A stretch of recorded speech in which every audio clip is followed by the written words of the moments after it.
میرا خیال ہے انہوں نے کبھی میرٹ کے اوپر سمجھوتا نہیں کیا. اس کی گواہی مریم نواز کے والد نواز شریف سے لی جا سکتی ہے.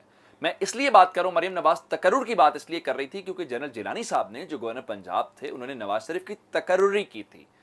تو چونکہ تقرری کی تھی تو اسی لیے ان کو اندازہ ہے کہ پاکستان میں ہر وزیر اعظم تقرری کی بنیاد کے اوپر آتا ہے. اگر آپ نے مزید تقرری کے حوالے سے جاننا ہو تو 90s کے اندر آئی جی آئی بنائی گئی تھی بے نظیر کے مقابلے میں, اور اس وقت ایک اگر آپ کو یاد ہو تو اصغر خان کیس جس کے اندر باقاعدہ عدالت فیصلہ دے چکی ہے کہ کچھ افسران نے اپنے اوتھ سے, جس کے اندر اسلم بیگ اور بہت سارے افسران کے نام آتے ہیں, جنہوں نے پیسہ بانٹا تھا اس لیے کہ نواز شریف کی حکومت بنے اور ہر صورت روکنا تھا آپ نے بے نظیر صاحبہ کو. اب بے نظیر صاحبہ جو ہیں وہ نواز شریف آج کل یہ بڑے اصول پرست بنے ہوئے ہیں, اور آج کل تو بلاول صاحب بھی ان کے حمایتی ہیں اور ان کے ساتھ اتحادی بھی ہیں, لیکن ان کے ہوتے ہوئے مریم صاحبہ آج کل تو بہت ساری باتیں کرتے ہیں. بے نظیر بھٹو صاحبہ نواز شریف کے بارے میں کیا کہہ رہی تھی, ذرا میں آپ کو سنانا چاہتا ہوں.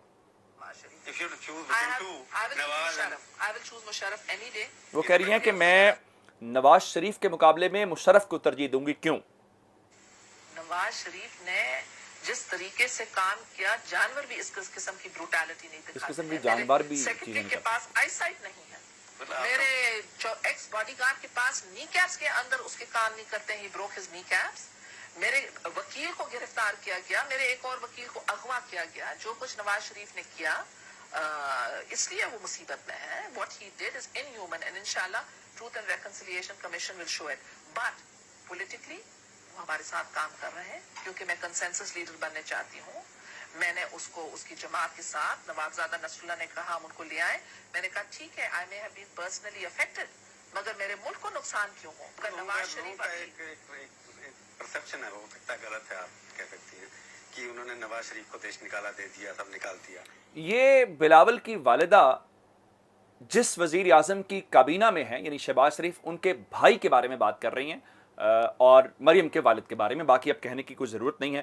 اب ذرا خبر اور سن لیجئے کہ فوج کے سپریم کمانڈر نے رات کو عارف علوی صاحب نے انٹرویو دیا حامد میر کو, اور انہوں نے واضح طور پہ کہا کہ اس حوالے سے جو آرمی چیف کی اپوائنٹمنٹ کو لے کے انہوں نے کہا کہ جنرل مشرف کی اپوائنٹمنٹ کے بعد جو کچھ ہوا آپ سب کو اندازہ ہے, تو اس کے اوپر زیادہ سے زیادہ مشاورت ہونی چاہیے. ساتھ ہی انہوں نے کہا کہ عمران خان نے اپروپریٹ کلیریفیکیشن دی ہے, جس کا مطلب ہے کہ مناسب انہوں نے اس بارے میں وضاحت دے دی ہے, اور ساتھ ہی کہا کہ جو وضاحت دی ہے وہ میں اس سے مطمئن ہوں, جس کا مطلب بڑا سادہ سا ہے. اور سادہ سا مطلب یہ ہے کہ صدر پاکستان کہہ رہے ہیں, جو افواج پاکستان کے سپریم کمانڈر ہیں, کہ عمران خان نے جو باتیں کی ہیں میں ان سے اتفاق کرتا ہوں اور بالکل مناسب بات ہے, اس کو یہاں پہ ختم ہو جانا چاہیے. اب باقی حکومت اس چیز کو جتنا اچھالنا چاہتی ہے وہ اچھال لے.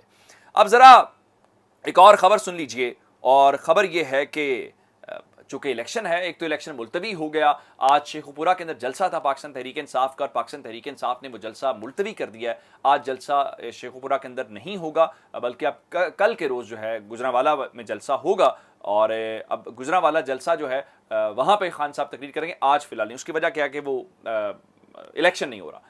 اچھا, الیکشن نہیں ہو رہا, لیکن حکومت کے اتحاد کے اندر تھوڑی سی ہلچل محسوس ہو رہی ہے, چونکہ بلدیاتی الیکشن بھی ہو رہے ہیں.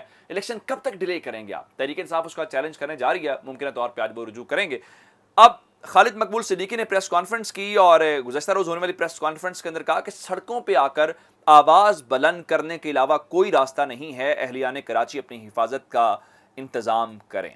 اب صورتحال اس وقت یہ ہے کہ آپ حکومت کے اندر بھی ہیں اور آپ اپوزیشن کے اندر بھی ہیں, اسی وجہ سے عوام آپ کے اوپر اعتماد کرنے کو تیار نہیں ہے. اب رات کو برطانیہ کے اندر ملکہ الزبتھ کوئین کا ملکہ برطانیہ الزبتھ کا انتقال ہو گیا ہے. کوئین الزبتھ جو تھیں, اور وہ 96 سال کی عمر میں بالمور کے اندر ان کا انتقال ہوا, جس کے بعد برطانوی میڈیا نے اس بات کی تصدیق کی, اور رائل فیملی کی جانب سے باقاعدہ ایک پیغام جاری کر کے اس بات کی تصدیق کی گئی, جس کے بعد اب برطانیہ میں کمان کی تبدیلی ہو گئی ہے, اور جو ان کے بڑے بیٹے ہیں شہزادہ چارلز وہ اب برطانیہ کے نئے بادشاہ بن گئے ہیں، اور اس کے علاوہ آپ جانتے ہیں کہ وہاں پہ جو مختلف شخصیات تھی، پرنس ہیری کے تعلقات ٹھیک نہیں تھے شاہی خاندان کے ساتھ، وہ بھی بالمور پہنچ گئے ہیں اور وہ آخری رسومات کے اندر شرکت کریں گے۔ برطانیہ میں 10 روز کا جو سوگ ہے اس کا اعلان کیا گیا ہے، اور برطانیہ بھر میں اس وقت تمام چیزیں، حتیٰ کہ ان کا جنوبی افریقہ اور انگلینڈ کے درمیان ٹیسٹ میچ کا دوسرا دن تھا، اس کو بھی فی الحال منسوخ کر دیا گیا ہے۔ تو فی الحال تمام تر جو نظریں ہیں وہ اس معاملے کے اوپر ہیں، اور برطانیہ ظاہری بات ہے اس کو، ان کی وہ ہیڈ تھیں اور 96 سال اور 70 سال انہوں نے برطانیہ کی سربراہی کی ہے، جو خود ایک ریکارڈ ہے۔ تو اس بارے میں آپ کو مزید اپڈیٹس دیتے رہیں گے۔ اپنا بہت سارا خیال رکھیے گا۔ خدا حافظ۔